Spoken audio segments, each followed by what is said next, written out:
Hello, my dear. I'll read a good night story to you. Here I have a book with old fairy tales. You can see it's from the Brothers Grimm. Fairy tales.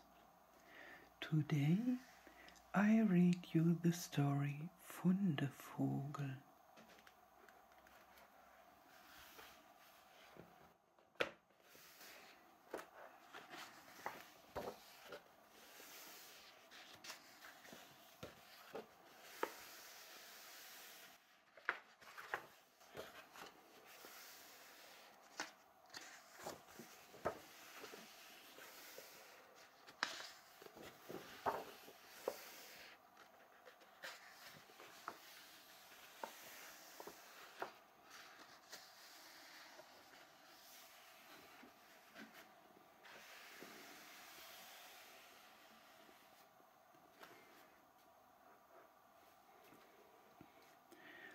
Fundevogel. There was once a forester who went into the forest to hunt, and as he entered it, he heard a sound of screaming as if a little child were there. He followed the sound and at last came to a high tree, and at the top of this a little child was sitting.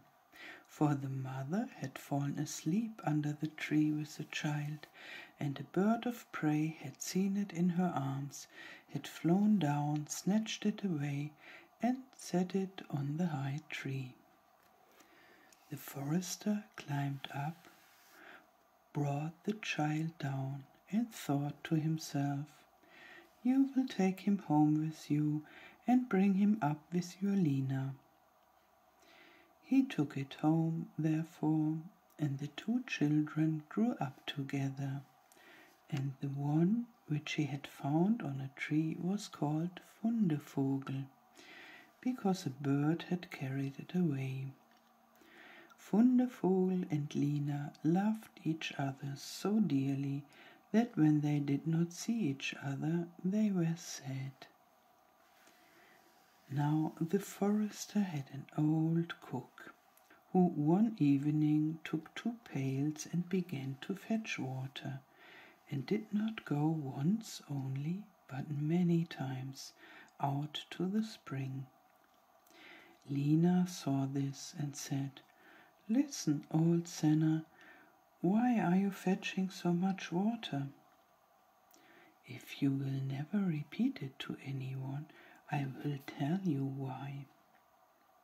So Lena said no, she would never repeat it to anyone, and then the cook said, "Early tomorrow morning, when the forester is out hunting, I will heat the water, and when it is boiling in the kettle, I will throw in Fundevogel and will boil him in it." Early next morning the forester got up and went out hunting, and when he was gone the children were still in bed. Then Lena said to Fundevogel, "If you will never leave me, I too will never leave you."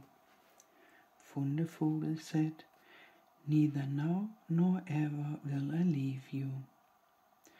Then said Lena, "Then will I tell you.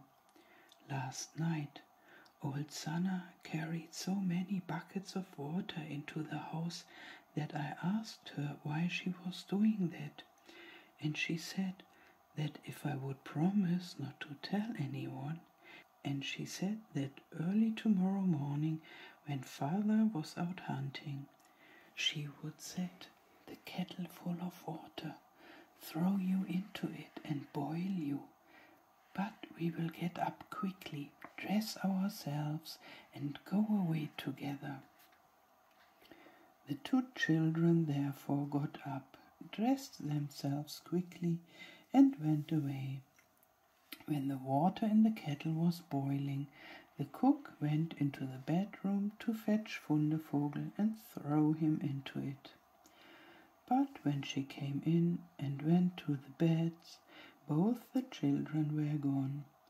Then she was terribly alarmed, and she said to herself, "What shall I say now when the forester comes home and sees that the children are gone? They must be followed instantly to get them back again." Then the cook sent 3 servants after them, who were to run and overtake the children. The children, however, were sitting outside the forest, and when they saw from afar the 3 servants running, Lina said to Fundevogel, "Never leave me, and I will never leave you." Fundevogel said, "Neither now nor ever." Then said Lina, "Do you become a rose tree, and I the rose upon it." When the 3 servants came to the forest, nothing was there but a rose tree and 1 rose on it, but the children were nowhere. Then said they, "There's nothing to be done here." And they went home and told the cook that they had seen nothing in the forest but a little rose bush with 1 rose on it. Then the old cook scolded and said, "You simpletons, you should have cut the rose bush in 2, and have broken off the rose and brought it home with you. Go and do it at once." They had therefore to go out and look for the 2nd time. The children, however, saw them coming from a distance. Then Lina said, "Fundevogel, never leave me, and I will never leave you." Fundevogel said, "Neither now nor ever." Said Lina, "Then do you become a church, and I'll be the chandelier in it." So when the 3 servants came, nothing was there but a church with a chandelier in it. They said therefore to each other, "What can we do here? Let us go home."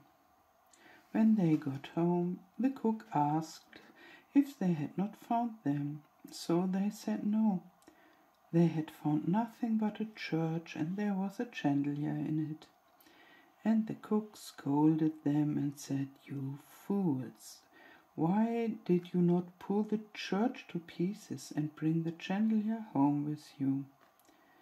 And now the old cook herself got on her legs and went with the 3 servants in pursuit of the children.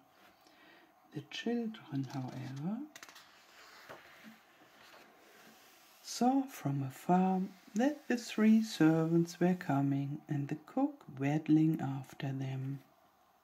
Then said Lina, "Fundevogel, never leave me, and I will never leave you." Then said Fundevogel, "Neither now nor ever."